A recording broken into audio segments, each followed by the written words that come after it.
One of the most important things to me is player agency. I want games to acknowledge their interactivity and let me express myself in a unique way. Essentially, I want them to treat me like I'm a special little butterfly.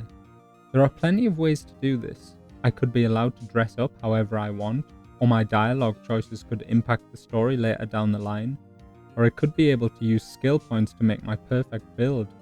But disregarding fashion born, my favourite way to express myself through games is much more basic. It's through the gameplay itself. Almost every game does this to some extent, and even dialogue choices can be the core gameplay loop of some games, but it's the games that really focus on encouraging interactive expression and making the player aware of the impact of their moment-to-moment inputs that have me coming back to play them again and again. It's this player feedback that I've been thinking about recently, and even though there are a million subtle clever ways to let a player see the consequences of their actions, one of the clearest and easiest ways of communicating the results of a player's inputs is through a scoring system. I've only recently learned to appreciate scoring systems. When I was younger, games I wanted to play always had clear goals. Save the DARPA chief, Psycho Mantis, become a Pokemon master, go on a date with Aerith. I always wanted to get to the next part because the game had given me some in-universe objective and I had no interest in playing the same few minutes of a game over and over again just to try and do slightly better than I did before. But as I've gotten older and more self-motivated, scoring systems have quickly become one of my favourite features. I love score systems so much because when they're implemented well, they provide immediate clear feedback to the player as to the developer's feelings about their actions without resorting to the black and white extremes of causing a game over and forcing a section to be replayed the right way. This then allows a player to clearly understand what they are working towards and what actions they need to take to reach the developer's idea of the most fun way to approach their gameplay. A good score system should allow every player of every level to have fun and feel satisfied with the game, but be the icing on the cake that pushes you to get better by rewarding truly skilled play. Take Tetris. Tetris seems like such a simple game, and it is, but the thing constantly driving me forward to play it until I see blocks when I shut my eyes is the clear and robust scoring system. It's not just that I want to beat my previous scores, but that to actually reach those scores, the game is encouraging me to play in a much riskier and more exciting way. Tetris is perfectly happy to let me sit there clearing single rows, but when you can get a much higher score by clearing 4 lines at once, I'm compelled to take risks and pray to RNGs for a decent amount of long blocks, and at the end of the day, I have much more fun because of it.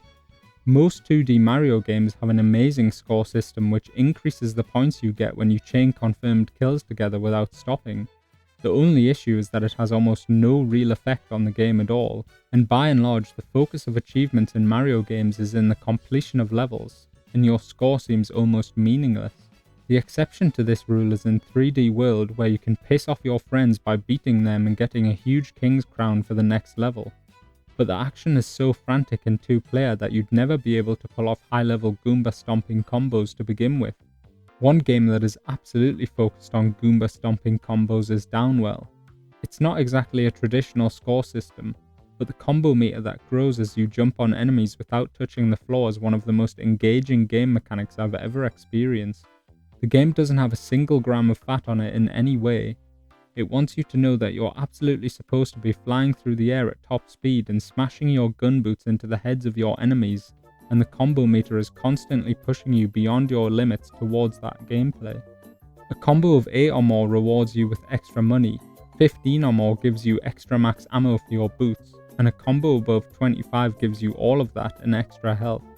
Even though this game does have an ending, I can't even get past the second floor, and I couldn't give less of a shit because all I care about is beating my combo high score.